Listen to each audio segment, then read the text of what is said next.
There's somebody's story that I would like you to hear. Her name is Joy. I was introduced to her via Margaret Hess. Margaret says you need to hear the story. So Margaret and Joy are going to come up, and Joy is going to share a piece of her story before I come back up and share the rest of mine.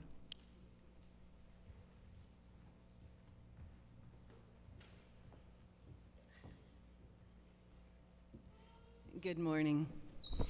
It is a long ways from Orlando to Kenya in Africa. But I got to go with a group of missionaries, and God was so gracious to provide a huge blessing to us, to me personally, through Joy. Now, it's a long ways from Kenya to America, too, and Joy has come by herself, except she wasn't. God was always with her. So I'd like you to meet Joy Inyele. Thank you. Happy Sabbath. It's such a blessing to be here today. And you've heard that I have a story to tell, but it's not my story. It's the story of how God has worked in my life. And I'm so glad to share it because I love to tell of this story of Jesus and his love for me. And I'll begin by saying that God has led me in ways that I didn't know he was leading me. He was leading me, but for the most part of that story, I didn't know that he was leading me. And there's a verse in Hosea chapter 11, verse 1 and 3, and these have been my favorite verses in the Bible since I came across them. Verse 1 says, "When Israel was a child, then I loved him and called my son out of Egypt. I taught Ephraim also to go, taking them by their arms, but they knew not that I healed them." So my story is a story of how God led me from the time I was a small girl to this day. Though most of the time I didn't know that he was leading me, but now I know. And I'm here to recount the instances that I think were most important in that journey. And looking at that story, I see God used people in each point of my life to help me make the right decisions, to help me with resources that I didn't have, and to turn the tide of my life completely in a different way that I'm here with you today. So I'll start with me as a little girl. I was born in Kenya, in Nairobi, actually. But my journey started before that. My dad was a Maasai. You saw a lot of pictures about Maasais. My dad was a Maasai, but my mom was not. She had me with a Maasai. And so chances were that I would grow up as a Maasai girl, but she looked at all that was happening around the place that she was. She was working among the Maasai people as a nurse. Then she had me. And she thought, I don't think I want my girl to grow up here. So she decided that she's going to leave her husband and move out to ensure that I and my siblings don't have that kind of a life. And I'm the last of three. I have a sister who is 8 years older than me and a brother who is 2 years older than me. So that's where the journey, I think, changed for me, when my mom decided that she would want to offer a different life to us. And she made that very brave decision. After I went back to the mission trip, I had never been to Maasai land before, but when I went there, and we went into the villages, went into the little houses, looked at the Maasai warriors, and the fathers and the mothers there, I was so grateful for what God had done for me. Though I wasn't there even, I didn't know that he was laying the stage for my life way before I was born. So my mom took the bullet for us. She decided to leave, and it was such a difficult divorce for her. And it left her so sick, she was mentally ill. And to this day, she still suffers from that. She struggles a lot. But I thank God for her. I think the first person that God brought into my life was my mother. And being a Mother's Day weekend, it's such a blessing for me to talk about this, because mothers are so special. They take so much upon themselves to ensure that their children have all that they can give and maybe what they cannot give, but they hope for the best and try to give them the best. So her biggest struggle with us, because she was alone, was to take us through school. She could give us food, and she could ensure we have a decent place to stay.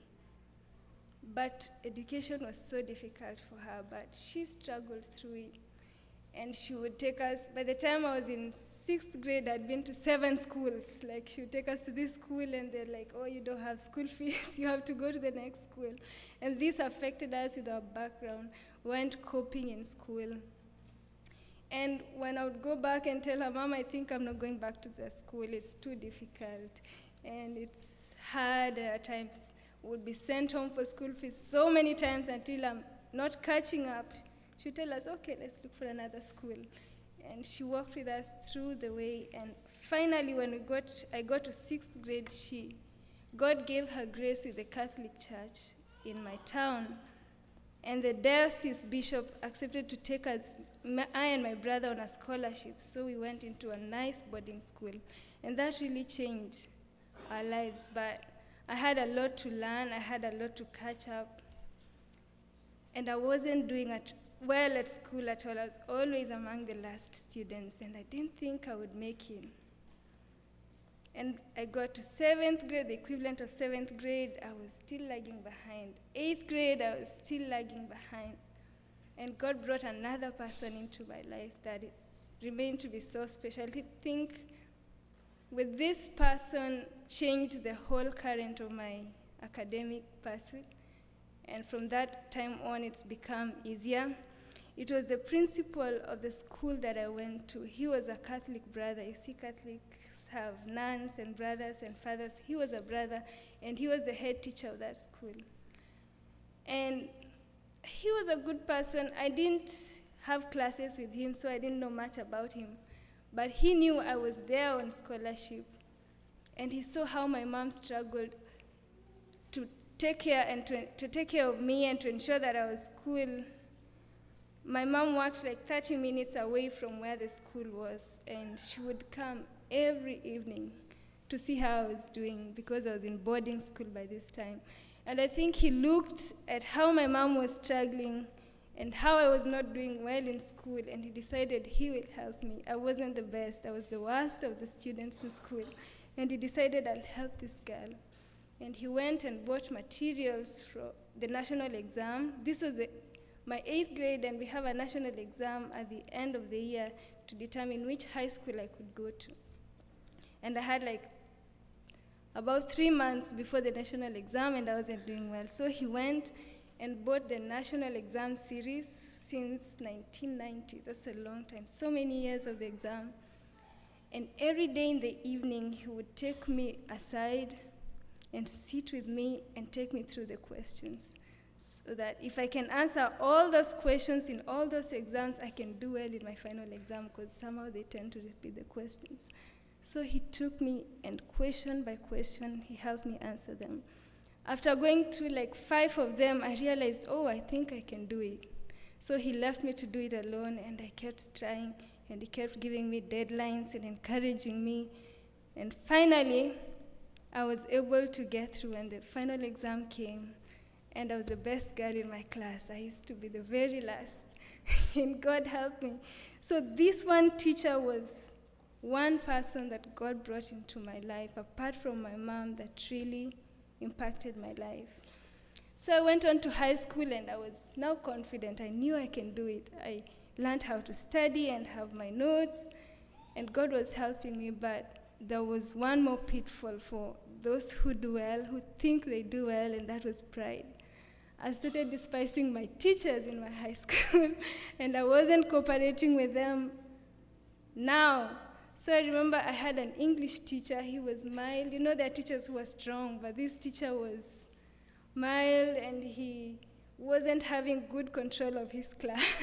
And I used to sit at the front row, right in the middle. And I was the timekeeper of the school, so I would ring the bell when the period is over, and I started taking him for granted. So I'm just telling you, some weaknesses I had. So I would maybe ring the bell 2 minutes before his period is done because I knew he wasn't going to, and all the teachers loved me. So I was picking on him. And one day I remember I got so low in my appreciation of him that his class was right after break, and we had tea break at around 10 a.m. And I had bread. My mom had brought me bread the previous day, so I had bread in my locker that I ate I was supposed to take with my tea, and I didn't finish eating, and then he came in for the class. And I decided, this teacher, I know he won't beat me up. I know he won't confront me. So I opened my locker during class while he was turned looking at the board, and I took the piece of bread and put it in my mouth. And just when I did that, he turned around and saw me. And he didn't say anything. We went through the class, and the class was over. And after the class, he told me, Joy, I think I want to see you. I said, okay. So I followed him, and we walked, and he told me, what did you do in class? I said, I did nothing.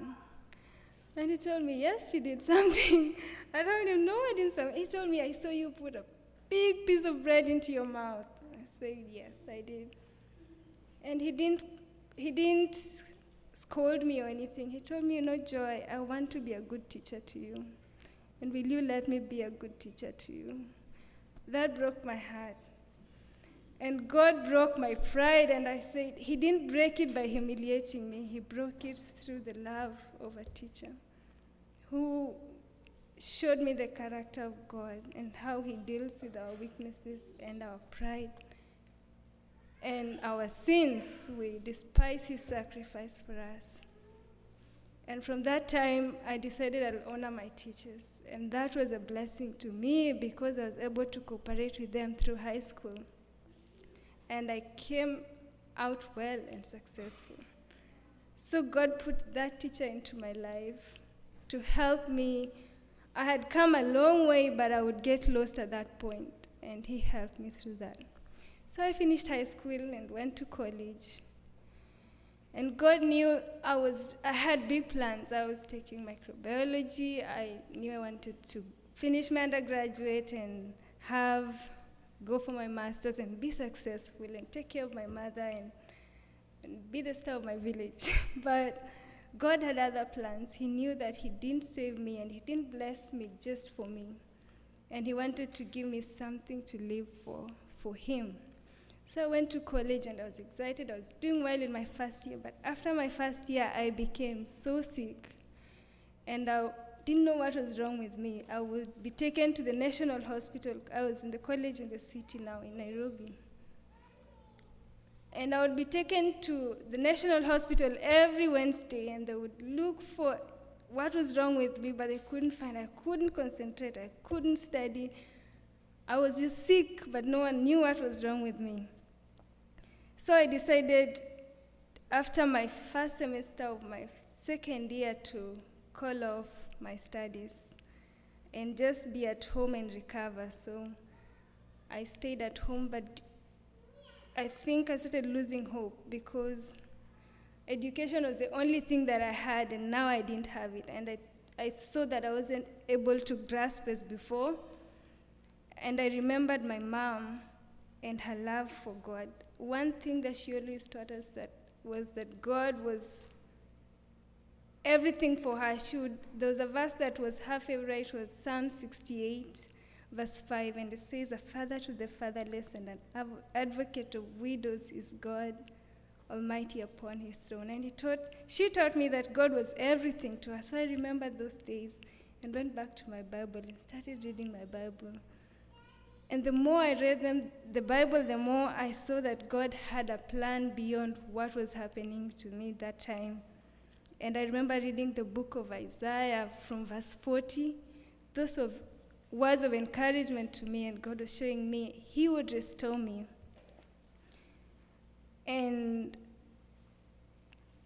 that helped my soul, my heart, but my health wasn't doing well. And then someone suggested to me that maybe I should change my lifestyle because they couldn't see what was wrong with me. They told me, maybe you need to exercise and change your diet and do this and that to help you. Maybe it will help you recover. And so I started looking into material, and I learned that I should eat more whole grain and be a vegetarian. And I wasn't an active Christian, I wasn't an Adventist. So I started changing my diet. I became a vegetarian, I started cutting on my sugar and all this, and I started really improving. And then I prayed and told God, if these things are true, if there's a place where I can learn more about these things, please show me. So after 1 year, I went back to school, and there was this classmate who, when I was back in school, he was very bright. So we were in the same discussion group for our classes, but he wasn't a Christian at all. He was a drunkard. He would drink and very rowdy, would party all night, but he was very good in class. So we were friends. But when I went back after 1 year, he was a very different person. He would wear his shirt tucked and ironed, and before he would wear jeans with holes all over. And I would ask him, what happened to you? Why are you so different? And he would tell me, I'm an Adventist. And I told him, oh, what about Adventism? He told me, in Adventism, I've learned the truth, and God has given me some focus in life, and I'm different. And then by this time I started exercising, so I would jog around campus early in the morning. And one day, jogging at 5 a.m., I met him jogging. And I asked him, how come at these times you'd be so, like you'd be recovering from your parties, like, what happened to you? And he would tell me, I'm an Adventist. I told him, what about Adventism? He told me, in Adventism, you're told to take care of our health. And so I'm trying to do that. And I would eat unrefined flour, so I would take my corn or my wheat to the posho mill. We have a place where we grind our grains in Kenya, and one day I was there trying to grind my wheat flour, and I found him doing the same thing, and I asked him, what happened to you? Why are you grinding your wheat flour? And he used to eat all kinds of things. He told me, I'm an Adventist, and Adventists are taught to take care of their health, and one thing we do is, part of that is eating unrefined food. And I told him, I think you know something that I want to know.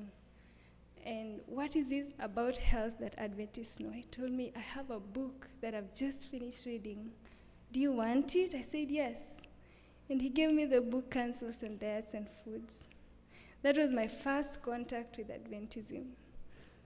And I remember taking that book and reading it, and I saw everything I was trying to do.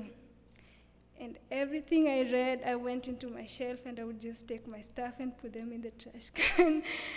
And that changed my life. I've never been sick from that day. I've never been to the hospital, and God restored my health. So I told him, wow, do you have any other book that I can read? He told me, yes. He gave me the small book by Mark Findlay. It's called When God Said Remember. It's about the history of how the Sabbath was changed.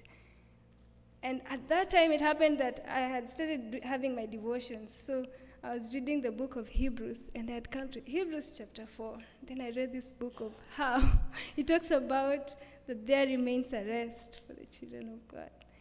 And I read this book, and it actually has the same verse, but it explains the history of it.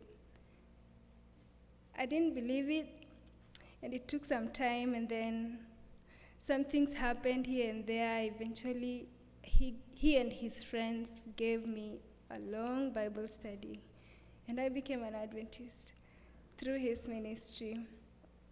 And that changed a lot, because now I was so different from my family. I was so different from my friends, and everything was completely turned upside down for me. But I thank God, because it's like my life, that was a hinge on which my life took a very different direction. After learning, when I went to school, our university had an Adventist church, and it was a very big church, and we had so many people, and each of them had their beliefs. We are quite diverse in our church. But each of them had a component. I remember there's a girl one day who was walking. We had a retreat, like a health retreat, and I saw him with her with the book Ministry of Healing, and she gave it to me, and I read it. At some point, I saw someone with the book Desire of Ages. Everyone kept throwing things into my life that helped me grow and become more curious in the faith that I was getting into. So at some point, this was my final year, in my 4th year, like 2 weeks before my final exam, before I finish everything, we had a week of prayer with an emphasis on health. And this evangelist came and he was talking about medical missionary work and medical evangelism. I had never heard about that. I know it's big in Adventism, but I had not heard that before. And after teaching it, he told us that if you've never read the book Ministry of Healing and Medical Evangelism, it would be nice to read it. So I went, and the girl that I told you who had the book, I noticed she was reading the book Steps to Christ, but those small books, the pocket books that we have, that have Steps to Christ on one side and Ministry of Healing on another side. And I noticed she was reading Steps to Christ, but I looked at that book and it had Ministry of Healing on the other side. And I told her, we've been told that we need to read this book. Can you give it to me when she's done? She said, yes, I'm in the last chapter. If you want, I can give it to you. I went and read that book, and by the end of it, I knew that's what I wanted to do. God gave me another mission apart from just pursuing my studies, to be whatever I wanted to be for the benefit of my own self and my family, but he gave me a mission and a purpose, something that I could do within the church to give back and to witness for him, just as someone else witnessed to me through not really preaching, but through the lifestyle and health. So I made up my mind that I'm going to train to be a medical missionary, and the evangelist who came gave us a list of schools back in Kenya that we could go to. And one of them was at the coast, but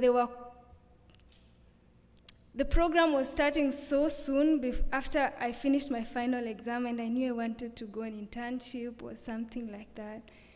And I remember, but the conviction was so great on my heart that I need to go. And I had applied for a nice internship, and I was like, if I'm not accepted, then I'll go for this training. But if I'm accepted, I'll go and pursue my studies first, then I'll serve God later. But I remember it was a Wednesday. I received a call from this company. It was a dairy. I had a love for dairy microbiology, and it was a dairy farm that's big in East Africa. And they told me, you can come on Monday, this Wednesday of the week of my final exam. And they told me, you can come on Wednesday and start. And I had a good stipend. I would have a place to stay. I would have transport, and everything was perfect for me. But after receiving the call, God was like, but you said you want to be a medical missionary. Do you still want to serve me, or do you want to pursue your plans and your ambitions? And that was a hard decision to make. Finally, Monday morning came.